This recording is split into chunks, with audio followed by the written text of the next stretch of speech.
vous rendez compte? Des gens veulent banaliser, tout au moins dans la police, on veut réduire cet acte à isolement avec un individu, le commissaire divisionnaire, qu'on traite de pervers. C'est faux. Ça, c'est un acte du système. C'est-à-dire? Parce que ces jeunes dames, je doute bien que ces images, avant qu'ils ne soient publiées, se retrouvent déjà dans le fichier des gens qu'on tient. Parce que il faut se poser la question, qui sont les maris de ces femmes? Quelle responsabilité occupent-ils? D'un. De deux, qui sont les parents de ces femmes? Quelles sont leurs fréquentations? À ce que je sache, une d'elles est la fille du célèbre pasteur Eboua Moubitan. Alors, avec tout ce que nous savons aujourd'hui du régime, qui veut contrôler tout le monde, qui veut tenir tout le monde, est-ce que ce n'est pas quelque chose de préparé en amont pour tenir quelqu'un, les époux, les parents, surtout où les groupes se forment dans la bataille de la succession? Imaginez un seul instant que cette fille, avec ces images, on la tiendra toute une vie. On peut l'envoyer coucher avec n'importe qui, avec pour mission par exemple d'empoisonner n'importe qui, pour tenir n'importe qui, parce qu'elle-même elle est tenue. Ça, c'est des images des femmes. Vous êtes loin d'imaginer les images des hommes. Hallucinant. Hein? Des hommes qu'on sodomise et qu'on tient à vie. La police camerounaise, elle n'est pas seule dans ce cas. Vous avez des corps comme la gendarmerie. Vous avez dans l'armée. Vous avez même des entreprises privées comme Orange et MTN, où la dépravation des mœurs a atteint des cimes. Quand je dis dépravation des mœurs, je parle même du caractère contraignant. Et c'est grave, parce que nous avons les retours. Lorsque nous avons commencé à dénoncer, à la police par exemple, nos images étaient dans toutes les plateformes de la police. Les policiers jubilaient parce qu'ils croyaient que l'étau va se desserrer autour d'eux. Vous savez, la contrainte dans le milieu professionnel la contrainte, elle est variante. Elle est insidieuse. Elle est insidieuse. Donc, je vais vous donner un exemple. Moi, j'ai des informations, par exemple, qu'un commissaire est contraint par son chef depuis bientôt 6 mois d'accepter les actes de sodomie, à tel enseigne que ce dernier, tout au moins le chef en question, il a chassé le jeune commissaire de son bureau et lui a donné une petite chaise et une petite table qu'il a pris le soin d'installer à l'entrée des toilettes du service. C'est-à-dire que le jeune commissaire doit passer toute sa journée assis et à sentir l'odeur des toilettes. Juste ça, c'est des pressions morales pour que le jeune en question cède. Donc, cette pression, si vous n'êtes pas un homme qui a des principes, qui a été élevé avec des principes de vie, qui est soutenu surtout par sa famille. Voilà, qui est soutenu par sa famille, vous allez céder. Parce qu'il faut quand même le rappeler, monsieur le commissaire, monsieur Albert Léopold Ebeler, vous avez le soutien d'une personne de taille, votre épouse. Effectivement. Déjà que mon épouse aujourd'hui, heureusement qu'elle connaît le combat que j'ai mené et que je continue à mener. Quel regard elle aurait eu à mon endroit? Déjà, elle aurait pu dire, c'est ce que vous faisiez dans vos bureaux. Vous vous rendez compte?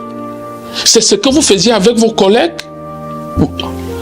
Et les enfants, Quand mes enfants voient ces images, vous vous imaginez moi, ils savent que leur père a exercé comme commissaire au Cameroun, a occupé des responsabilités.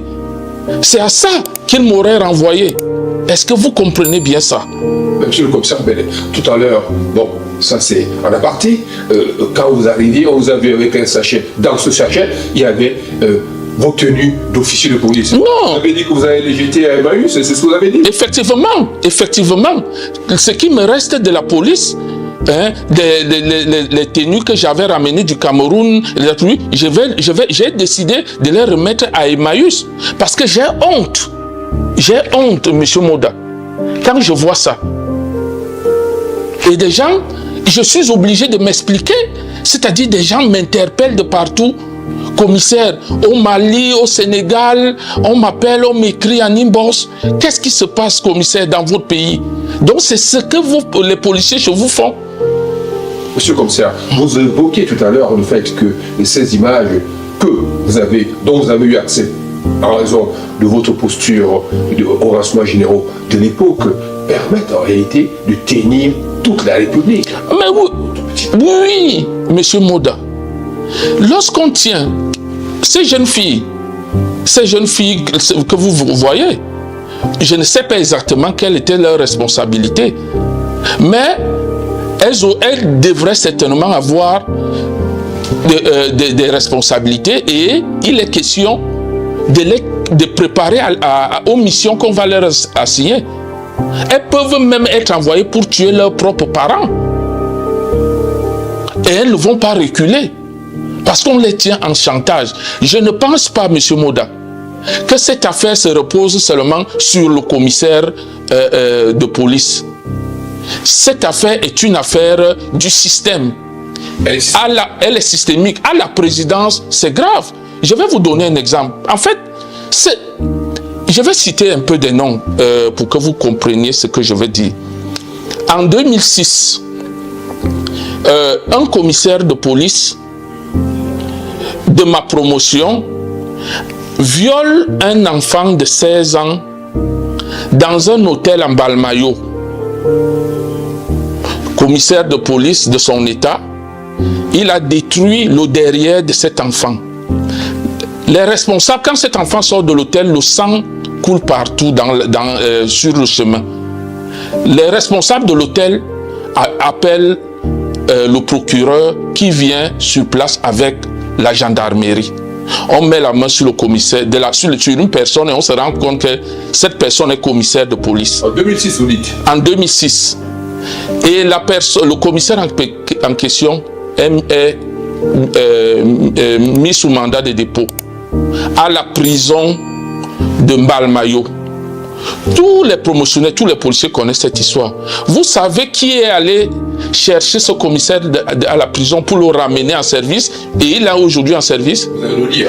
C'était le secrétaire général à la police de l'époque, le commissaire divisionnaire Eko Emile, avec son collaborateur, le commissaire divisionnaire Ebenden, qui sont allés chercher ce commissaire d'aller négocier sa sortie. Monsieur Albert, là vous citez des noms. Je cite des noms et tous les policiers le savent. Et le policier en question est en service aujourd'hui, il est divisionnaire.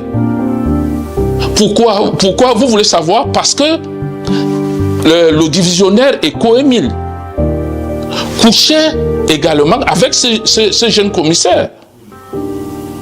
Ça, je vous donne des exemples clairs. Tous les policiers savent et ce que je dis est vérifié et vérifiable. Personne ne l'ignore. Ce sont des pratiques purement sataniques. Ça, c'est comme ça. Et c'est pour ça que je dis au délégué général Bargangele qu'il n'a pas fait son travail s'il voulait, parce qu'il ne faut pas couvrir les choses. Si le délégué, depuis que nous avons commencé à dénoncer, le délégué aurait pu prendre des mesures. On n'en serait pas... Monsieur le commissaire, oui. Mais là, on a quand même jamais vu une réaction rapide. Il vient de relever ses fonctions, le commissaire... parce que c'est mis sur la place publique. Le délégué général, il n'ignore pas que ces pratiques existent. Monsieur Moda, Oui, dites-moi. Il y a dans la police des directions qu'on ne confie qu'aux personnes dont on sait qu'elles sont passées par certaines pratiques et dont on a la preuve. Ça, c'est connu. Tous les policiers, tout au moins les hauts gradés le savent. Tu ne passes pas par là, tu n'as pas de poste de directeur dans ce secteur. On le sait, monsieur Moda, et le délégué général le sait. La réalité est là, on ne peut plus cacher. Si le délégué voulait régler ce problème, dès lors où j'ai dénoncé, j'ai commencé à parler, il aurait mis sur pied un organisme au sein de la police qui pouvait même être comme un syndicat. Parce que nous copions tout de la France, par exemple. En France, la police a le syndicat. Pourquoi pas au Cameroun? D'ailleurs, parlons de ça.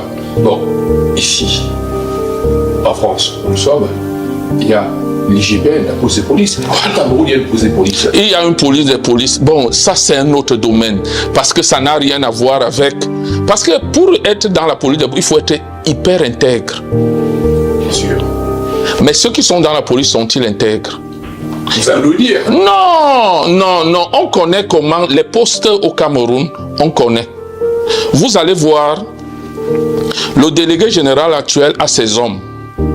Quand il est arrivé, ce sont les mêmes qui ont les mêmes postes. Ça tourne, ça tourne, ça tourne, ça tourne. Il y a ceux qui n'auront jamais de poste, à moins qu'ils aient... Ils passent par certaines pratiques connues